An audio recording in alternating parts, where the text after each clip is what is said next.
Sir ನಮಸ್ತೆ, ಹೇಗಿದ್ದೀರಾ? ಚೆನ್ನಾಗಿದ್ದೀರಿ ನೀವು?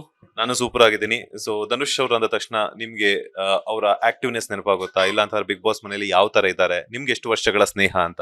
ನಮ್ದು ಅವ್ರದ್ದು ಒಂದು 8-9 ವರ್ಷದ ಸ್ನೇಹ. ನಾವು ಎಲ್ಲ ಯಾವಾಗ್ಲೂ ಇಲ್ಲೇ ವರ್ಕೌಟ್ ಮಾಡೋದು. ನಾವು ಚೆನ್ನಾಗಿ ಯಾವಾಗ್ಲೂ ವರ್ಕೌಟ್ ಮಾಡ್ತಾ ಇರ್ತೀವಿ. ಅವರು ಹೆಂಗೆ ಅಂದ್ರೆ ಆಕ್ಟಿವ್ ಅಂದ್ರೆ ಅರ್ಲಿ ಮಾರ್ನಿಂಗ್ 5 o'clock 4 o'clock ಅಂದ್ರು ಅವ್ರು ಅರ್ಲಿ ಮಾರ್ನಿಂಗ್ ಶೂಟಿಂಗ್ ಹೋಗಕ್ ಮುಂಚೆ ಬಂದು ಇಲ್ಲಿ ವರ್ಕೌಟ್ ಮಾಡ್ಬಿಟ್ಟೆ ಅವ್ರು ಹೋಗ್ತಾ ಇದ್ದಿದ್ದು. ಮತ್ತೆ ಹೆಂಗೆ ಅಂದ್ರೆ ಅವರು ವರ್ಕೌಟ್ ಇಲ್ದಿರ ಅವ್ರು ಎಲ್ಲೂ ಶೂಟ್ಗೆ ಹೋಗ್ತಾ ಇದ್ದಿಲ್ಲ. ಫಸ್ಟ್ ಪ್ರಿಫರೆನ್ಸ್ ಕೊಡ್ತಿದ್ದೆ ವರ್ಕೌಟ್ಗೆ. ತುಂಬಾ ಒಳ್ಳೆಯವರು. ಏನೇ ಒಂದು ಹೆಲ್ಪ್ ಬೇಕಂದ್ರು, ಏನೇ ಒಂದ್ ಮಾಡ್ಬೇಕಂದ್ರು ಬಂದ್ಬಿಟ್ಟು ಹೆಲ್ಪ್ ಮಾಡೋರು. ನಾವ್ ಇವಾಗ ಡಂಬಲ್ ಲಿಫ್ಟ್ ಮಾಡ್ಬೇಕು, ಈ ತರ ಮಾಡು, ಆ ತರ ಮಾಡು, ಸಜೆಷನ್ಸ್ ಕೊಡ್ತಿದ್ರು ತುಂಬಾ. ಹಿಂಗ್ ಮಾಡಿದ್ರೆ ಹಿಂಗಾಗುತ್ತೆ, ನಿಂಗ್ ಇದ್ ಮಾಡಿದ್ರೆ ಇದ್ ಮಾಡ್ಕೊಬೋದು ನೀನು ಅಂತೆಲ್ಲ ಇದ್ ಮಾಡ್ತಿದ್ರು. ತುಂಬಾ ಒಳ್ಳೆಯವರು. ಬಿಗ್ ಬಾಸ್ ಅಲ್ಲಿ ತುಂಬಾ ಚೆನ್ನಾಗಿ ಆಡ್ತಿದ್ದಾರೆ. ಅದರಿಂದ ಅವರು ಒಂದ್ ಕೈ ಅವ್ರು ಹೆಂಗೆ ಅಂದ್ರೆ ಹೆಲ್ಪ್ ಮಾಡೋದು ಅಷ್ಟೇ. ಈ ಕೈಯಲ್ಲಿ ಮಾಡೋದು ಈ ಕೈಯಲ್ಲಿ ಗೊತ್ತಾಗಲ್ಲ. ಅವ್ರು ತುಂಬಾ ಶಾರ್ಪು. ಮತ್ತೆ ನೆಕ್ಸ್ಟ್ ಲೆವೆಲ್ ಗೇಮ್ ಆಡ್ತಿದ್ದಾರೆ ಬಿಗ್ ಬಾಸ್ ಅಲ್ಲಿ. ನೋಡಿ ತುಂಬಾ ಖುಷಿ ಆಗ್ತಿದೆ.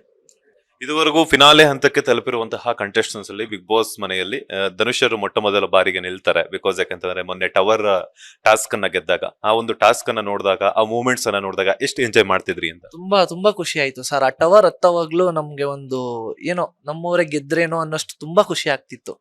ಅವ್ರ ಟವರ್ ಎತ್ತವಾಗ್ಲೂ ಅಷ್ಟೇ, ಆ ಜೋಶು, ಆ ಫೈರ್ ನ ಇದ್ ಮಾಡಿದ್ದು, ಜೈ ಬಿಗ್ ಬಾಸ್ ಅಂತ ಹೇಳಿದ್ದು, ಅದೆಲ್ಲ ತುಂಬಾ ನನ್ಗೆ ಎಲ್ರಿಗೂ ಅಷ್ಟೇ, ಜಿಮ್ ಅಲ್ಲಿರೋರ್ಗೆ ಅವರೇ ಏನೋ ವಿನ್ ಆಗಿರೋ ಅಷ್ಟು ಖುಷಿ ಆಗ್ತಿದೆ ನಮ್ಗೆ.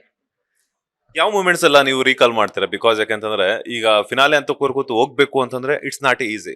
ಬಿಕಾಸ್ ಯಾಕಂತಂದ್ರೆ ಅಲ್ಲಿಗೆ ಅವರ ಸ್ಟ್ರಗ್ಲಿಂಗ್ ಅನ್ನೋ ತುಂಬಾ ಇಂಪಾರ್ಟೆಂಟ್ ಆಗಿರುತ್ತೆ. ಸೊ ಯಾವ ಮೂಮೆಂಟ್ಸ್ ಎಲ್ಲ ಹೆಲ್ಪ್ ಮಾಡಿದೆ ಧನುಷ್ ಅವ್ರಿಗೆ ಫಿನಾಲೆವರೆಗೂ ಹೋಗೋದಿಕ್ಕೆ ಅಂತ? ಎಲ್ಲಾ ಮೂಮೆಂಟ್ಸ್ ಹೆಲ್ಪ್ ಮಾಡಿದೆ ಸರ್. ಮೇನ್ ಆಗಿ ಹೆಲ್ಪ್ ಮಾಡಿರೋದೇ ಅವ್ರ ಫಿಟ್ನೆಸ್ ಮತ್ತೆ ಅವ್ರ ಟಾಸ್ಕ್. ಆ ಟಾಸ್ಕ್ ಏನ್ ಆಡ್ತಿದ್ದಾರೆ, ಅವ್ರ ಎನರ್ಜಿ ಏನಿದೆ, ಅದರಿಂದಾನೇ ಅವ್ರು ಈ ಲೆವೆಲ್ ವರ್ಗು ಹೋಗಿ ಆ ಟವರ್ ಹತ್ಬೇಕು ಅಂದ್ರೆ ಟಾಸ್ಕೇ ಕಾರಣ. ಆ ಟಾಸ್ಕ್ ಆಡ್ತಿದಾರಲ್ಲ, ಆ ಟವರ್ ಹತ್ಬೇಕಂದ್ರೆ ಏನು ಸುಮ್ನೆ ಅಲ್ಲ ಸರ್. ಅದು ಅವ್ರು ಅಲ್ಲಿಂದ ಸ್ಲಿಪ್ ಆಗ್ತಾರೆ, ಆದ್ರೂನು ಆ ಚಲಾನ ಬಿಡಿದ್ರೆ ಅದನ್ನ ಹತ್ಕೊಂಡು ಹೋಗಿ ತಿರ್ಗಾ ಇದ್ ಮಾಡ್ತಾರೆ ಅವ್ರು. ಆ ಫಿಟ್ನೆಸ್ ಇರೋದ್ರಿಂದಾನೇ ಅವ್ರು ಅಷ್ಟೆಲ್ಲ ಮಾಡಕ್ ಸಾಧ್ಯ ಆಗಿದ್ದು. ಫೈನಲಿ ಯಾವ ರೀತಿ ವಿಷಸ್ ಅನ್ನ ತಿಳಿಸ್ತೀರಾ ಅಂತ? All the best Dhanu bro. ಗೆದ್ ಬನ್ರಿ. ಒಂದ್ ಕೈಯಲ್ಲಿ ಕಿಚ್ಚ ಸುದೀಪ್ ಸರ್ ಕೈಯಲ್ಲಿ ನೀವು ಇರ್ಲೇ ಇರ್ಬೇಕು. ವಿನ್ ಆಗ್ಬಿಟ್ಟು ಬನ್ನಿ. Thank you sir. ಲೇಟೆಸ್ಟ್ ಹಾಗೂ ಇಂಟ್ರೆಸ್ಟಿಂಗ್ ಸುದ್ದಿಗಳಿಗಾಗಿ ಬಾಸ್ ಟಿವಿ ಕನ್ನಡ ಚಾನೆಲ್ನ ಸಬ್ಸ್ಕ್ರೈಬ್ ಮಾಡಿ. ಹಾಗೆಯೇ ಬೆಲ್ ಐಕಾನ್ ಪ್ರೆಸ್ ಮಾಡಿ. ಇದರ ಜೊತೆಗೆ ಫೇಸ್ಬುಕ್, ಇನ್ಸ್ಟಾಗ್ರಾಮ್, ಎಕ್ಸ್ ನಲ್ಲೂ ಮಿಸ್ ಮಾಡದೆ ಫಾಲೋ ಮಾಡಿ.